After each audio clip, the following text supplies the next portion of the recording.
Hi, everybody. Steve Falcon Napier. Welcome to the Circle of Brilliance. Today, we're going to continue our discussion on managing emotions. We've covered the first four: anger, grief, fear, and lust. And today, we're going to be talking about apathy. So, now from your basic training in tension management, you know that we've had to give people a kind of a working definition of apathy, and it's proven to be something that most people confuse. So they think apathy is about being apathetic, and maybe people in apathy are apathetic, but apathy comes from the Greek two words, a and pathos. And so a is the prefix meaning without, and pathos is about passion. And so apathy means without passion. And the passions at that time were considered the emotions that distorted reality. And so certainly anger was a passion, and lust was a passion. So a lot of these would have fallen into that category. And basically, they're just saying, like, in the absence of all of those passions, you end up in apathy. And this is also where the world of Stoicism came into play, because Stoics tried to live their lives without the clouding of emotions. So they were kind of like, if you think about it, humanity's version of Vulcans. I'm going to go Star Trek on the whole thing. So yeah, so that's what I mean. It's like when you're that far down grid, you don't have all that much feeling about anything. And so, are you apathetic? Maybe, but you could still be in apathy and not be apathetic about it. So, how do you guys go about explaining apathy to someone?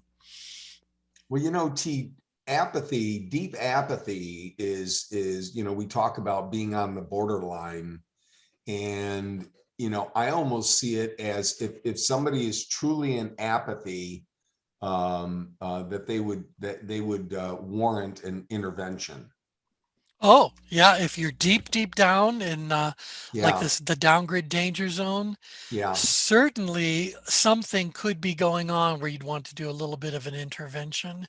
Um, and maybe it's not the kind of intervention you do with someone who's a substance abuser, but this person is just um, what's I say, underutilized, inactive. They're the ultimate couch potato, and maybe that's the kind of intervention.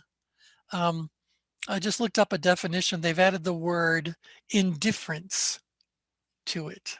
So, Hmm. and usually we're talking about the people who are in apathy who need intervention. The example that we come up with is parents who have a child who has become one with the sofa, who does nothing but play their video games all day long or lounge around and do much of nothing. This is that apathy. So they perceive themselves as having tremendously high ability. They're not doing anything that has any kind of challenge associated with it, and the parents need to come along and just go, "This is hardly what we want for a child. This is hardly where this child is going to, you know, advance in any way, shape, or form. So what are we going to do to get this kid, uh, you know, involved?" So David, you're the dad among our Yeah. crowd. So what do you? I was just thinking as you were talking, T, that, my kids still play video games and play with each other. Oh, all right. So yeah, So, yeah, interactive. Yeah.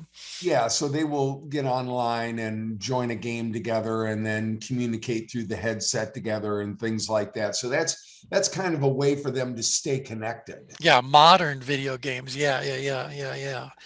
Um, yeah. But the old Pong style where you sit there and just manipulate, the controls on the computer to achieve hmm a particular outcome. I couldn't agree with you more. I think that So, that yeah. has limited value. So isolating. Yeah. Yeah.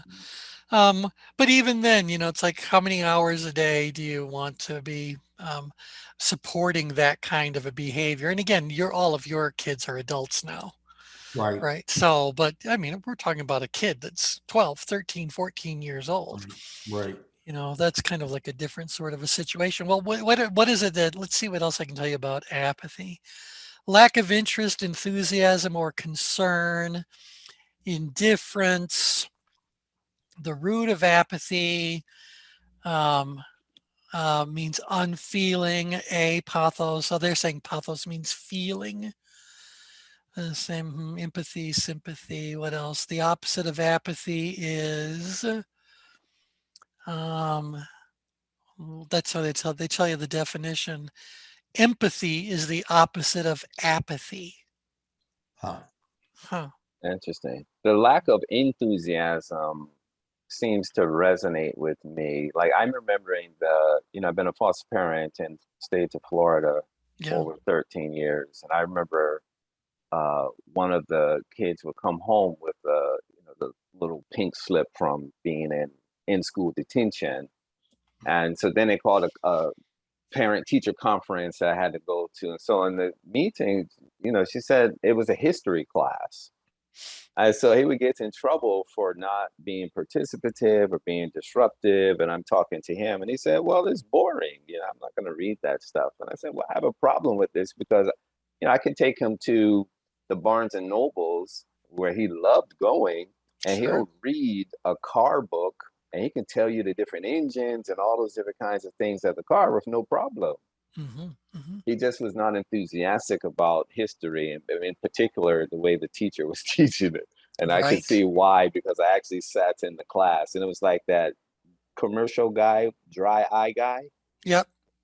That's the Right. teacher. So I was like, okay, I see what that. So we just made it a reward for him that if he can stomach that, Yep. that we'll get some extra car books or something. And he got through it, but he definitely wasn't enthusiastic Yeah. about it. Yeah. Yeah. Yeah. Well, I was the same way about history. It's kind of like, really? There's Can some I, value in me learning all this. can I pose a question? Sure. I'm thinking that some of these words are more indicative of someone who is just in apathy, and some of these words are more indicative of someone who is deep in apathy. That's good. I That's would good. agree completely. Even if we throw in a little bit of power apathy, the two things identifiers we put there are complacence and ambivalence. Right. And certainly, I think indifference is even lower tension than ambivalence. Yes. And I think you're right. You get lower and lower and lower. I mean, what words? Where's my adjective map? But the words that we would find down here at 11 and 1 or 12 and 0, they've got to be some of the lowest energy. Give me a half a jiffy here. I'm curious now what the adjective map would actually say.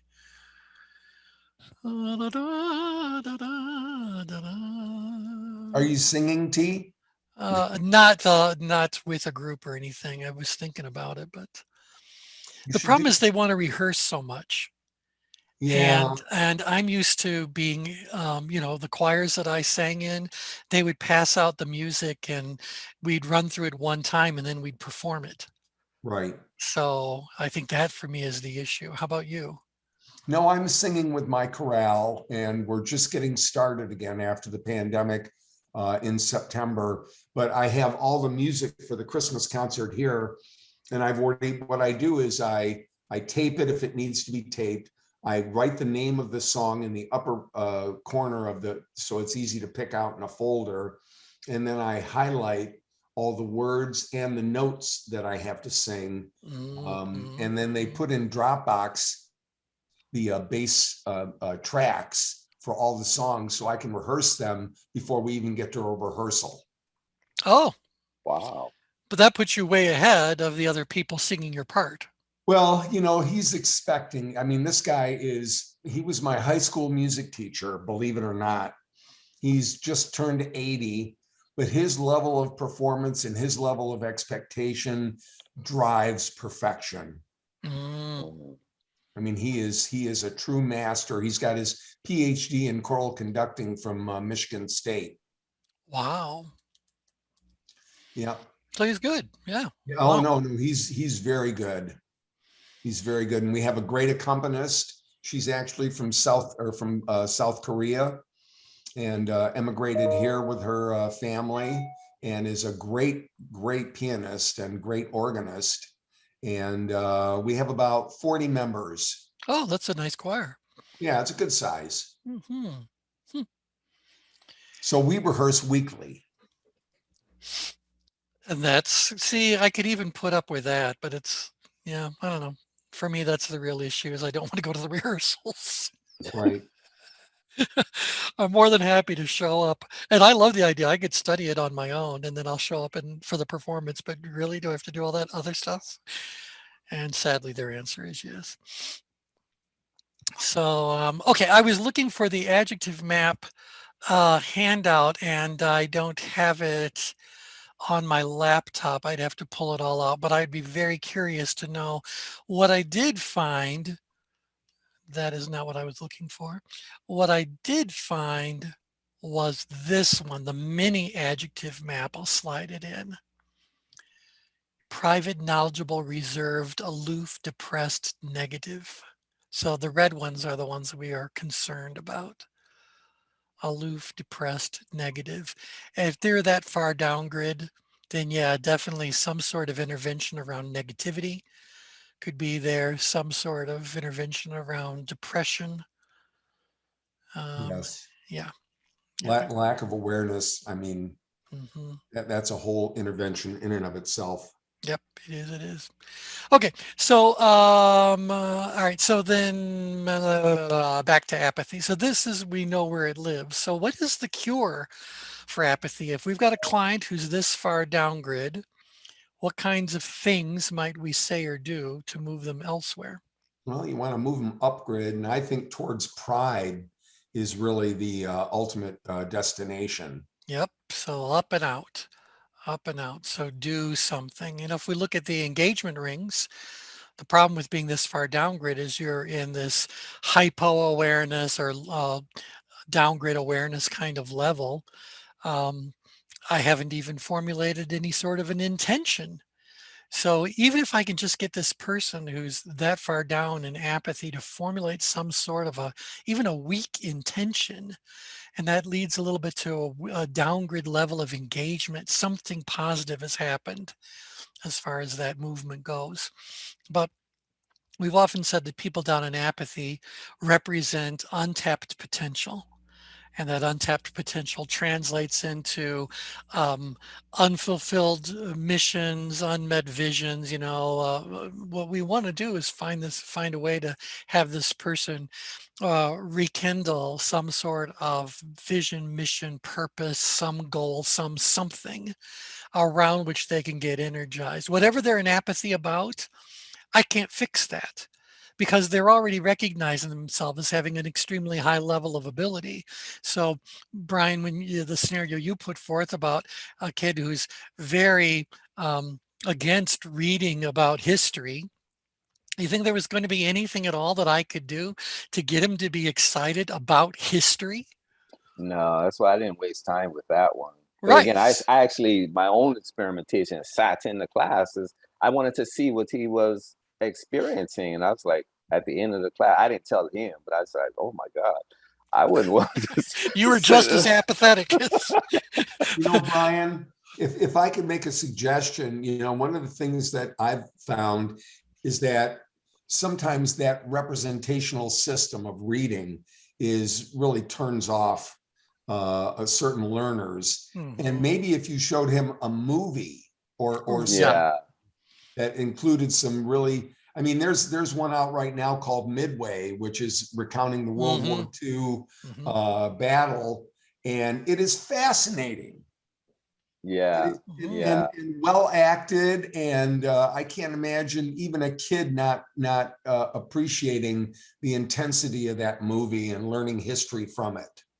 Yep. Yeah, I think you're right. Because like when I used to take them on trips, they I get permission to take them on trips throughout the United States. I never got permission to take them out of the country, but they are so fascinated with visiting, like when we did the different regions and things like that. They were fascinated about learning the history that way. Yep, interactive. Yeah. Yep. Well, but what you've just done is you've done an upgrade maneuver. You've changed the task in some significant or some subtle or profound way. So, because I can't really raise the standards, that's not going to do it. So, change the task would be the Yeah. next one. Awaken emotions or boost accountability. So, if there's something from that history that you can get the kid to be more excited about or more engaged in, maybe now they'll pay a little bit more attention to it. But the other thing that you did was that you did change the game in a profound way. You said, here's the deal. If you endure A, I'll reward you with B. Yep. Yeah. And that's fine because the kid goes like, okay, everything involves a price tag. The price must be paid. And so if I've got to be able to do whatever it is on the reading that they want to assign me, fine. But You know what? That was more immediate because it's something that he's already engaged in. I like yep, what David was talking about in terms of move them up to pride. So like the yes. trips that we went on, those were scheduled and they were Mhm. scheduled when school was out. So that would take some time. And so I was thinking of things that would have an immediate impact, things that he's already engaged in. And so I tried to use that as some Mhm. kind of leverage. Right. And it was effective. And so, yay, that's good. Now, the question becomes, is that sustainable? Right, right, Right. right. And so that's part of the issue is that ultimately, this gets to David's point. Ultimately, if we're going to awaken pride and sustain pride, that means the individual has to come up with a mission, a vision, a purpose, something that they embrace. Remember, outgrid changes are driven by internal factors. Mm, So, can you help them find whatever that happens to be? Um, and, it makes you wonder how often does someone who has no interest in history or whatever the subject matter happens to be suddenly find themselves very interested in it because it somehow now applies to something they really care about. So, like I'll give you one example. What about someone who really can't stand math, but loves to build things? Well, how long before someone who loves to build things recognizes that math can be somewhat useful, mhm, when it comes to measuring things and calculating things? Well, suddenly they're going to be focused on what's important to them, um, and the math becomes incidental to what's going on. From my own thing, I wish Kathy was on today's call, but she's doing a presentation. But Kathy's kind of like our resident anthropologist. Well, I never found history interesting, but I found cultural anthropology fascinating. So I didn't really care about what was going on politically or geopolitically, historically, but how people lived fascinated me. So but I would much rather study, if you will, the history of the spoon. When did the fork first appear? That I find fascinating. But who was upset with who over what? I don't really know that I care all that much about. So in the pride-based leadership, when you're teaching it, the vision, mission, purpose, this kind of sustainability, is that part of that It program? can be part of it. It's also part of management matters. It really Ah, depends on when someone wants to talk about vision, mission, and purpose. We do say in pride based leadership that a leader has the ability to articulate a compelling vision. mm, But the emphasis there is on articulating it, not necessarily authoring it, being the person who spearheaded it. A lot of times leaders in organizations are handed the vision that whoever handed them the vision now needs that leader to promote throughout the organization. mm. So, yeah, they don't necessarily have anything whatsoever to do with the selection or authoring of the vision itself. Yeah. Hard to manage someone without core values, Hmm. so that you can point them back if you're running the path, and they're arbitrary or they're just applied on the fly. Yep. Yeah, Yeah. yeah. That's why I like that question. That's why I was asking that question rather, because it seems like in today's uh, work culture or whatever we want to call it, doesn't seem like many people have uh, pride in the work that they do. Like Right. they're working, it seems like for the dollar, for um, these You're right. nefarious kinds of things that aren't sustainable, and then it sets up these unrealistic expectations. Right. Well, that goes back to even if we talk about why pride-based leadership is important and what it is that makes it unique. The answer is that um, leadership and management have got commingled to such a degree that while people continue to use the word leadership, what they're really using that word to describe are management behaviors. And so the true skills of leadership have been somewhat lost, and in some situations completely lost what's really going on. And it does go back to the almighty buck, because it's interesting how many companies are run by their accounting departments. In the good old days, companies were run by sales or by research and development, depending on the kind of company, but sales ran the show. And now it's like, no, no, no, accounting runs the show. And Yeah. now you end up with what you end up with. People who have no idea what the passion was, what the purpose, what the mission, what the vision. Very different core values coming from those Very different core values. positions. Absolutely right. Yeah. I interviewed for this clinical research I'm doing here, 72 uh, workers, and most of them are from the federal government because that's the main or the most populous industry here, naturally, in the Washington, D.C. area. And what was interesting to me is they had the eloquent exit plan. Like many of them would say how you can retire early from the government at 54, and they talk about what they're going to do after. But I'm trying to, asking the questions about what are you doing now, like your life now. And half of them are in the program because of their diabetes or borderline diabetes or some other kind of hypertension, some issues. So I'm like, okay, they're more concerned about retirement, but it seems like because of your health issues, you're going to be paying for health care. Like you're not going to enjoy this so-called retirement. And they tell you, yeah, I'm going to retire and I'm going to start a business. I'm going to do all these things. But I'm like, what about your life now? Like, how are you taking care of that? And they don't enjoy the work that they're doing. Like, they're just, because they're at these high levels, they don't want to give that up and do something else. And so they're just going to work every day. That's astounding to me. Like, you're spending all that time and energy just to sustain whatever you're sustaining, but it isn't working for you that well. Right. And so we would say that from a pride-based leadership perspective, there's no leadership. Mm, Because if the leadership was there, then instead of getting excited about the exit plan, they would be getting the people excited about the work that's actually being done and the value of that work and their role in providing that kind of value and all those other things that come along with pride-based leadership. So again, without turning this into a pride-based leadership call, those five unique skills of a pride-based leader are: they have the ability to articulate a compelling vision, they have the ability to awaken and sustain desire in the hearts of other people. They have the ability to create and maintain an environment of pride. They have the ability to keep people focused on a single destination. And they have the ability to identify and develop other true leaders. That's what a leader is. Pretty much everything else you come up with is either going to be a variation on one of those, or it's really a management behavior. So when it comes to, even we said a few moments ago about, well, what is the mission? What is the vision? What is the purpose? Coming up with those things is a management behavior.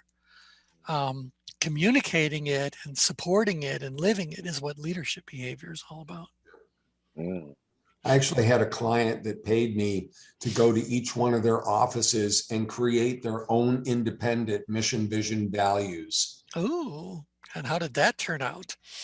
I'll tell you how I did it. I would have people brainstorm words, and then I'd have them land on some common words. And then I'd have them take those words and build small phrases. And then I'd have them knit those phrases together and come up with mission, vision, values. Excellent. And were there similarity from one office to the next, or was Well, there a there lot of certainly were, and there was a corporate mission, vision, values as well that they were all in support of. So they understood both. That's awesome. Absolutely. Yeah, no, they were independent offices and they needed independent motivation. Mhm. And so now, did they bring you in because the organization was too far upgrid, too far downgrid, not far enough outgrid? What was kind of going on that prompted them to want you to do this work? Well, the client is still a client to this day and has been a friend and a client for 26 years or Ah, wonderful. no, I'm sorry, 28 years. Wow. Yeah. Mm. So at that time, though, were the energy level too low, and so you were doing this mission, vision, value thing to Yeah, rekindle energy? there was a lack of engagement and enthusiasm in the offices, and the leaders we probably could have taken on some coaching assignments as well, but we did that, and that actually did increase engagement in the offices Mhm. and increase their numbers the next year. Excellent. Yeah, because as you were describing this, I was wondering, did they bring this in as a form of apathy management or as a form of stress management? And it definitely Probably, sounds like apathy management. yeah, I think so. Good, because one of the big points we want to make about why is this concept of apathy important in the work that we do? It's because apathy is far more prevalent in organizational settings. Apathy costs companies far more money than stress ever will. Um, and but because apathy is quiet, it doesn't get much attention. So let's flesh that out a little bit. Do you guys think that apathy is more prevalent than stress? Is it more problematic than stress? Is it more Yeah, costly than I stress? would actually qualify that and say that apathy gets the attention of fellow employees, but maybe not Ooh, leadership. Say that again. that's good. Apathy gets the attention of fellow employees if Mm, it doesn't get leadership's attention. yeah. Ah, Now, very nice. now I have said that apathy grows like a cancer. Yeah, It's very quiet, I call but it sustainable mediocrity. there When you you see go. these organizations like the research I was just talking about, because those were all government workers, and that's the Yeah, main thing, whether they're local or federal. But right, there's right. no growth there. Like they're very comfortable with being comfortable. Right. Well, and a lot of annual performance evaluation systems kind of support that. I've never understood why meets expectations is a passing grade. right. You know, Right, right. because if we have an organization filled with people who meet expectations, where is the organization on the change grid? And Right, It's right. downgrid. or apathy. Well, right. And Yeah. the thing about being downgrid is that you can just based on autopilot or just what you've built having some sort of residual impact, you can continue to be successful, maybe profitable. But the thing is that sooner or later, that's not going to hold true. You know, this belief that if you keep doing what you've always done, you'll keep getting what you've always gotten. Mathematically, that doesn't hold to be true because there's See, always going to be fallout or whatever. Yeah. Mhm. I talked to an attorney this morning in Grand Rapids, and he was the general counsel and secretary for a multi-billion-dollar insurance agency. And he left to go out on his own. And now he's got some enough work to keep him cash flowing. Hmm. And I asked him, I said, so what does the future hold? And he said, I don't know. He said, I like being in-house. So maybe one of these, opportunities that I'm filling right now will come up for an in-house position. But I said, what about, he's complaining about the majority of his work being kind of boring, repetitive work. I said, why not go after clients that you want? Mm. You Hmm. know, and he's so much kind of in apathy about where he's at right now, taking his kids to school and having Yeah. flexibility in his schedule and not knowing whether or not he really wants to change the situation. He's a challenge. So I'm Yeah. I'm going to turn him into a referral source. Yeah. Well, and that's excellent. for you, but what's the prognosis for him? I mean, he Well, can probably continue as is for a good while. I am gonna go have lunch with him and talk to him about that, about, the danger of being kind of, he even said, his greatest disappointment in himself is his failure to make a decision. Oh, Mm. well, hmm. So that came out in the call. And that's interesting because failure to make a decision lives in multiple places on the change grid. Uh-huh. I think it's downgrid. Downgrid. So he's failing to make a decision because he has no No, motivation to even make one, or he's kind of cash flowing through his life right now right. with his Yeah. kids and everything, and he can continue to do that. He doesn't know whether or not he wants to invest anything in his practice, the creation of a marketing plan and outreach program or something like that. So yeah, I think it's apathy. I really do. I think you're right. And you'll And protect that, won't you? Like if you're that far down grid, like Oh yeah. you'll when you're met with challenge, you'll protect that. Like you'll, in other words, you'll have the excuse, however valid it may be, on why you're there and why Right. you can mm, stay there, kind of a thing. Is Yep. that right? That's exactly what the call was like.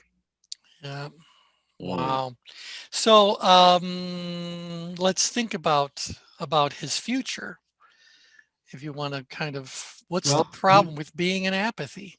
he could either grow the practice, or well, he's got three choices: leave it the way that it is, grow the practice, or take an in-house position. Okay. So those are his options. Yeah. And does he feel particularly motivated, even when it comes to taking an in-house position? It sounds like he's of the mindset like, well, if one presents itself, that'd be all right. Not like Yeah. he's out there actively hunting No. for this. No. So if it happens, great. And if it doesn't happen, well, that's fine too. Yep. So I'm wondering if like the pride that David talked about before would help him moving him there, because I see this with the entrepreneurs that I deal with, and they do this, but they're doing something. They built a business, but they're not, when they lose the connection of getting juice out of what they're doing, purpose Yeah. out of what they're Mhm. doing, Yeah. they'll disconnect. And so what they've been working with them on is like um, getting them connected to what David was talking about, something that has some kind of purpose and meaning for them, and even the succession planning. So like they begin to see the future and then setting things up for those who will come even after, and they get invested, like really invested in that, and that changes their whole mental model for how they were experiencing things before. Yeah, Mhm. he's got a little bit of urgency around that. I mean, he did mention that he had just turned 50, and I told him, I said, for a person with your skill sets, even though this is a downgrade maneuver, I probably shouldn't have done. Your availability for in-house positions will not be impeded by a few years of age. So you can keep Mhm. doing what you're doing, Mhm. as long as you want. Right. I'm glad you brought that up because that sets the stage perfect for part B of that same conversation. And that's, I've put it up here. I just want you to look at level of control. Right. And right now, because he is 50 and that doesn't work against him in the career path he's chosen, things are going fine, etc. But you need to just talk about what happens next. That feeling of truly being in control will someday morph into being an assumption of control, and he won't even notice that it's happened. And that Right. will ultimately become an illusion of control, and he Yep. won't even notice that it happened. My Mm. concern. Right. And so this, you'd say like, so we got to stay aware of what's going on. That's the only way to compete against this. Because the world keeps changing and the people that are down in power apathy and apathy don't notice so much, if at all. Right. Wow. Then what? So, a conversation around control with him might be interesting. Hmm. Mm. Yeah. In other words, where do you feel best? Right.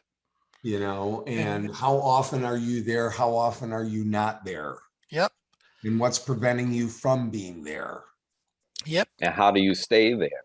Yep. Yep. That's why I wanted to do that training for the next series, because I think this kind of thing, managing emotions, using the change grid, now I don't want to call it a diagnostic, but help people to, I call it creating a mirror effect. That's it. It Like, reflects what's going on. right, Yeah. right. I think that's going to be important because it seems like that's been missed right now during the pandemic.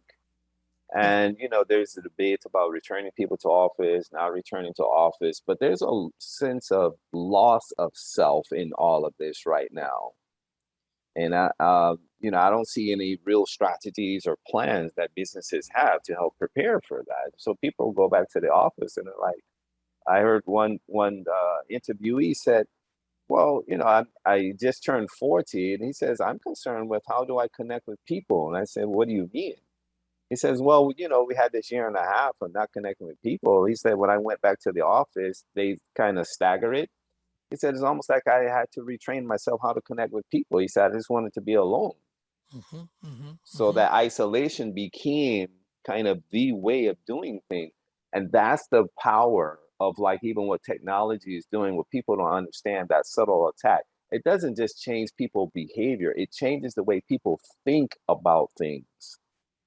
So it changes your whole mental model, how you're perceiving. And without that awareness, you just keep going in the same direction without even understanding that path that you just talked about, how it starts to move down, down, down. You're like the frog in the soup and don't realize, okay, I'm in some hot water here.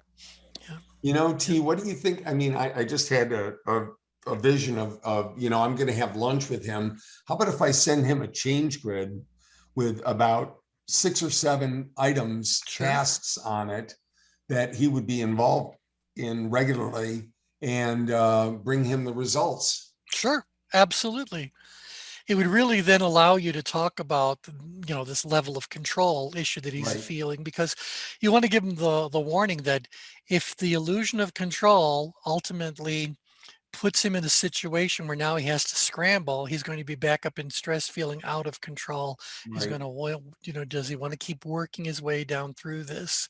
Right. Um, So, I'm not sure exactly what retainers and for how long they are, and mhm, all of that. But you and I know, as independent business people, anything can fall out at any time. that's correct. That's correct. Yeah, I was talking to someone yesterday, I think it was, that was talking about how the courts are responding now to breaches of contract. Right. Um, and they're just saying that COVID changed all the rules. So what you agreed to prior to COVID is not necessarily you're not necessarily going to be held to it, because COVID changed everything. And you had no way of knowing that COVID was going to come, and on, because you would not have entered into the agreement had you known. Yeah, So they're really getting aggressive on non-competes. yeah, mm, yeah, saying that that's something they can't allow anymore. Right. Yeah, yeah. Yeah. Not that it was ever fair anyway. Right. It's one thing to say you can't share your prior employer's secrets, but it's another thing to say you can't work in the field you are most qualified to work in. Right. So yeah, yep. In fact, one of the arguments they put forth on that was that most of the states in the country are right to work states. Hmm. And that means that, so Brian, are you up to that? What right to work means? No, I never You would heard of think that a that. right to work means that you have the right to work, but it really means is that an employer has the right to fire you without reason anytime they want. And so, can you Really? imagine? And so, Yes. yeah, that's exactly what it means. And so, can you imagine that if an employer wanted to put all the competitors out of business, it could simply hire every single qualified person and turn right around and fire them all after signing a non-complete compete clause. Interesting. Now, none of them can work anywhere. So how does the what is it, the federal, is it EEOC or That's something? Equal Employment Opportunity Commission. Oh, That's okay. all about discrimination. Yeah, Oh, so it has okay. nothing to do with the right to work. Oh, okay. Yeah, right to work is a state sort of thing. Some states have a right to work. Other states, well, it's really very it's pretty obvious when you compare to other countries. Um, IBM actually has a line item in its European countries for the costs of terminating an employee. Because if you want to terminate an employee, you have to give X amount of notice, you have to pay them for X amount of notice, on and on. And it's substantial enough that it needed to become a line item in a budget. Where here it's kind of like, we don't even need to tell you. No warning whatsoever. We don't have to give you any warning, no nothing. I can just fire you, and I don't have to even give you a single syllable of explanation as to why. But what's the point though? If it takes more, costs more to actually hire a new person than to promote within. So Mm. what's the point of that law? Like what is it trying to Well, do? there is no point, and most of that. If anything, it allows the employer to have a never-ending threat hanging over the head of every employee. Wow. So, but there's no benefit to the employee whatsoever. No. No, I guess if there's anything, the flip is probably true. An employee can quit and is not legally required to give you notice. Uh, But yeah, it doesn't ensure that you have an actual right to work. No. and that's what it's called? Yeah, that's what it's commonly called. So, what does the right to work? What does a right to work state mean? Wow. State mean, just a second. I'll even look it up and tell you. Yeah, versus at will, right to work versus at will. Oh, there you go. It goes back to unionization. A right to work state is a state that does not require union membership as a condition of employment. So that would work to the employee's favor. Um, Okay. and other states, yeah. So it goes back to that. But today, that's not so much an issue anyway. Right to work law, an employee cannot be forced to join a union. Yeah, that doesn't apply in Arizona. So it's state to state. Anywho, just to kind of bring this conversation of apathy all the way around it, when we talked about fear and we talked about anger and some of the other emotions, we said there is a certain element of that emotion in all four danger zones. I'm curious if you guys think that there's any element of apathy that exists in the outgrid danger zone or upgrid or ingrid. Is there any apathy there? If so, how is it different than the apathy we've talked about for the call today? Hmm. The only thing I could think of was that someone in the outgrid danger zone may very well be apathetic about the relationships because they're so task focused. Right. They're not going to care necessarily because they'll run over someone if they have to. So they can care Right, less about that. right. But they're not apathetic about whatever the goal is. So I think is that then a totally separate line item on the change grid. So, it's different altogether than the subject matter, because downgrid here, you're downgrid about the activity because you view the challenges being very low and the abilities being very high. And so you think it's a no big deal situation altogether. So I might end up feeling apathy around that. That to me feels very different than being in apathy about the people, because it might be, if I'm just thinking out loud here, but if I'm saying that I'm apathetic about the people or I'm in apathy about the relationships, basically I'm saying when it comes to those relationships, my perceived challenge is very low and my ability is very high to get along without them. So Right. I may Right. You move just me don't care. Right. So, right. And so I don't think that's occurring outgrid is my whole point. It might be part of the overall thought process of the person in the outgrid danger zone if we probe them more deeply. Is, But, is that what results in the aggression that they often display? because of the frustration of people not, doing as they want them done, when they want it done, how they want it done, that might make them aggressive. And they might also be a little bit of that king of the hill sort of a situation. So they're okay being verbally, at the very least, abusive to others. Is that where the direction you were thinking in, David? Yes.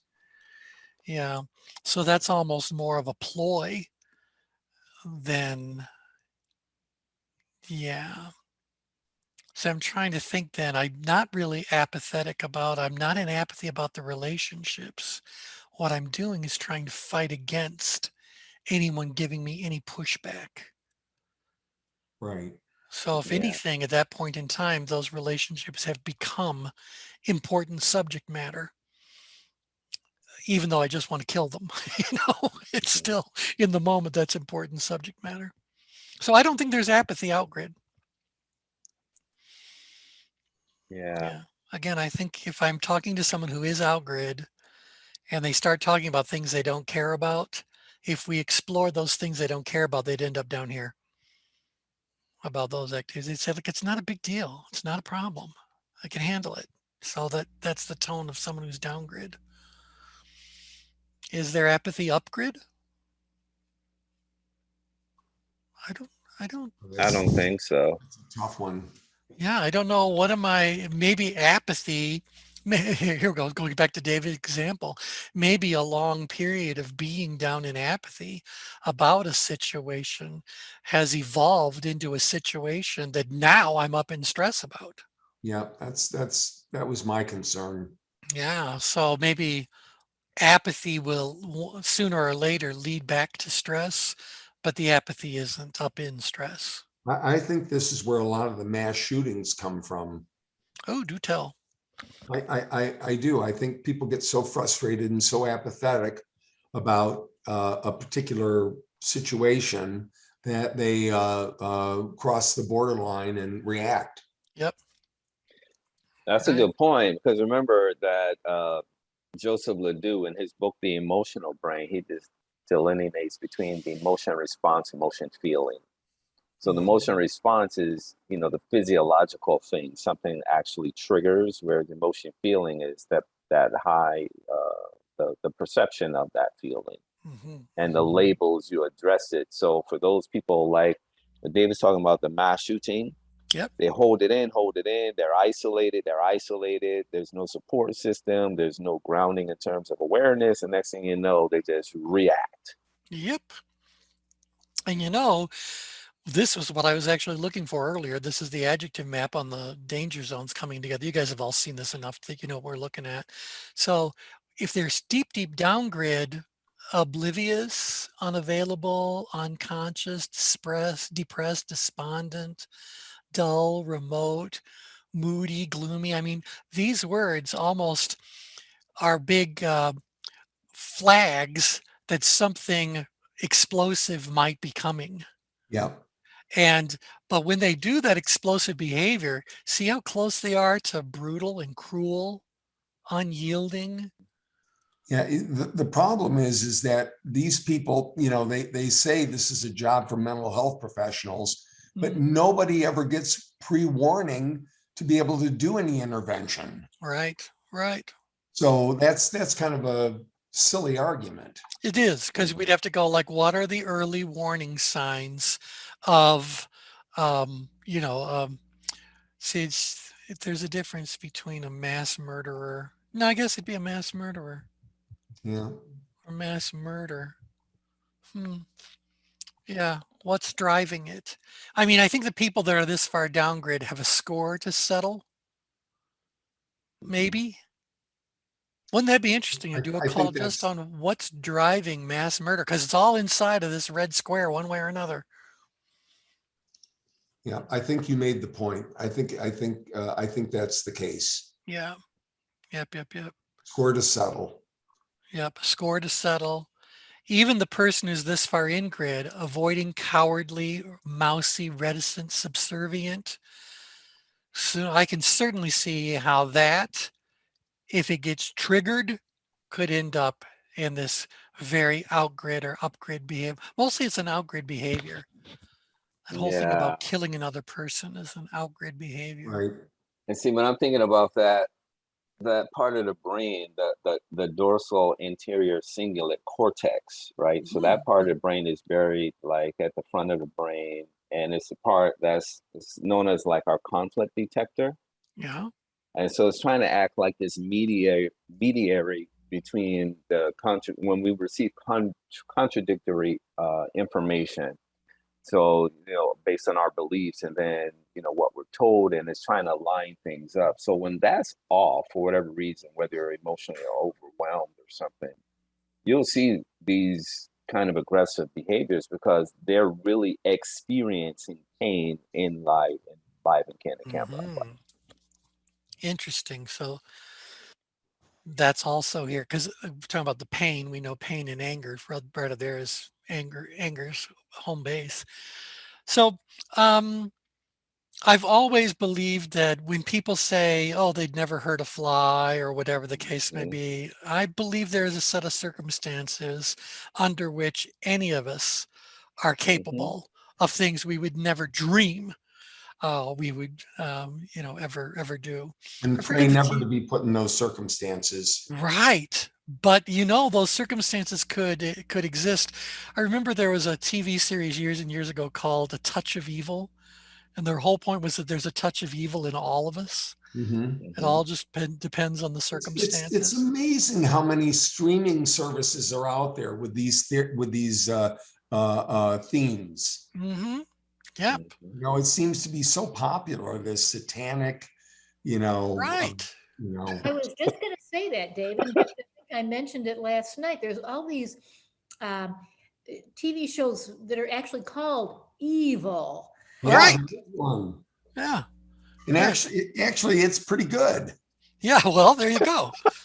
Well, because we've been watching a little bit more lighthearted. We've been watching Why Women Kill. Oh, yes, Why yes. Women Kill is an excellent, excellent program. Both seasons. We like season one better than season two, but nevertheless, even season two was still very watchable and very interesting at the end of it, because none of these people are people that you would ever think for a moment would be capable of murder. But the example that I've always come up with is I believe this is particularly going to be true for parents. Mhm. If a child is threatened in any way, shape, or form, I believe every parent is capable of murder. So it's a way to defend their child, no doubt about that. But if someone's attacking your kid, David, is it going Yeah, to be one punch and you're done? I would tell you about a story when my two youngest were in middle school and they were picking on the youngest, and the older one stepped in and cleaned a few clocks. And they called me in and said, of course you'll tell them that's unacceptable. And I said, absolutely not. No, it's If perfectly someone's acceptable. picking on his younger brother, he has every right, and I encourage him to step in. Yep, Mhm. very good, very good. That's the uh, very reason no one wanted to fight us in school. But I have 6 sisters, 3 brothers. So if you're fighting me, you're fighting the village. yeah, Yep, absolutely. that's right. Oh, I love it. I love it. I love it. Okay, so No apathy there. yeah, no apathy there, and that's my whole point here is that I don't think apathy really exists elsewhere on the change grid. Like we were able to describe other emotions having Like lust. places, yeah, but it's wanting different things. But apathy, I think that's unique to being downgrid, Yep. downgrid. More dangerous than somebody who's in power apathy. Far more dangerous. Far more dangerous because stewing happens down here, talking using the stove metaphor. These people are simmering. Well, sooner or later, you let something simmer long enough, that pot is going to run dry. And when it does, it's going to burst into flames. So there is an issue here that is probably goes back to being ignored for too long or ignoring yourself for too long.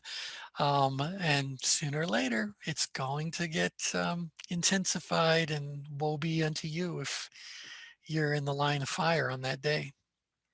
So similarly to Ingrid, how often, what was the story about the burning bed? Do you remember that one?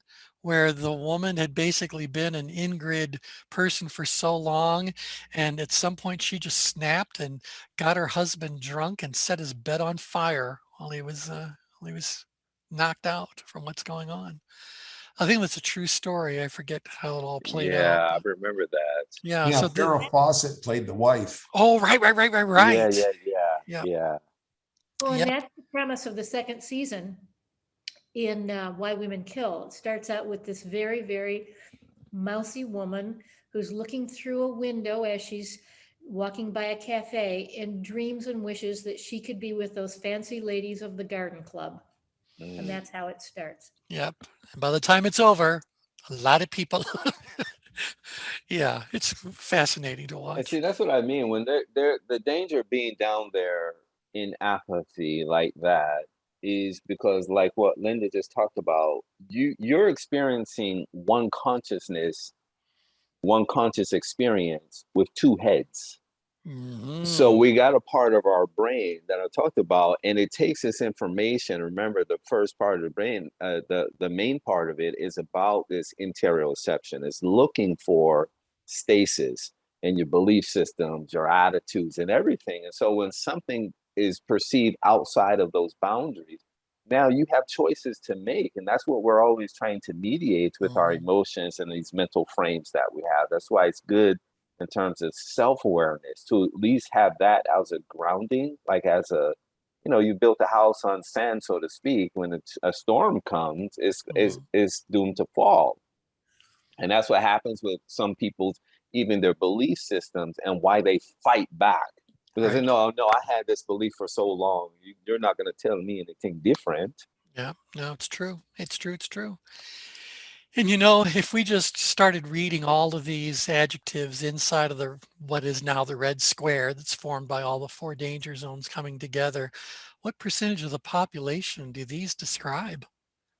Mm. Or inside of an organization, what percentage of the employees are falling into these descriptions? Well, 'Cause hopefully this, as little as possible, but without right, without a right. change grid, how do you know? How do you know? These danger zones exist. And Yeah, I think that's going to be important moving forward. Harvard coined that term presenteeism. It said it's costing organizations billions of dollars for people to show up at work today just because they're disconnected, or they're Mhm. disengaged, Yep. and they have all the adjectives there, but for some reason they're not connected, or they're not in a place where they're certainly contributing or understand how to contribute. Right. Therefore, the organization suffers because there's no real growth. That's what I was talking about with that term, sustainable mediocrity. Mhm. So they've Mhm. reached this, I'm just here, I'm just whatever, I don't own it, so I don't care. Yeah. Like, really? Yep. Well, let's bring this call to closure. I want to revisit what David shared. So we were talking about that apathy is very quiet, and then you said, what about other employees? Uh, they are aware of the apathy. Mhm. They see it's like my stepson. He's a tray passer at a hospital. He's special needs, so this is a good way for him to stay busy and off the computer. Yep. And it's not an issue of money. He's got more money than he'll ever spend in his life because of a lawsuit that he won. But you want to keep kids busy. Well, he goes there, and a lot of the tray passers will come check in, and then they'll disappear in the hospital until the end of their shift. Yep. Well, he notices it, even if the leadership doesn't notice it. That's right. And that encourages it because Yep. what's the song? Silence like a cancer grows. Yep. Mm. And who's silent? It's the downgrade people and the ingrid people. These are our silent people. Yep. Outgrid people, upgrid people, very noisy. Yep. Downgrid and ingrid, very, very quiet. So, yeah, there you go. All right. So Thursday we will continue. I believe our next one to talk about is, pride. And we talk about Uh, pride and shame simultaneously because those are direct opposites of one another. Okay. All right. Good talking to everybody. So finishing up on Thursday. So for now, bye. Thank you. Take care. Bye. Bye. Linda.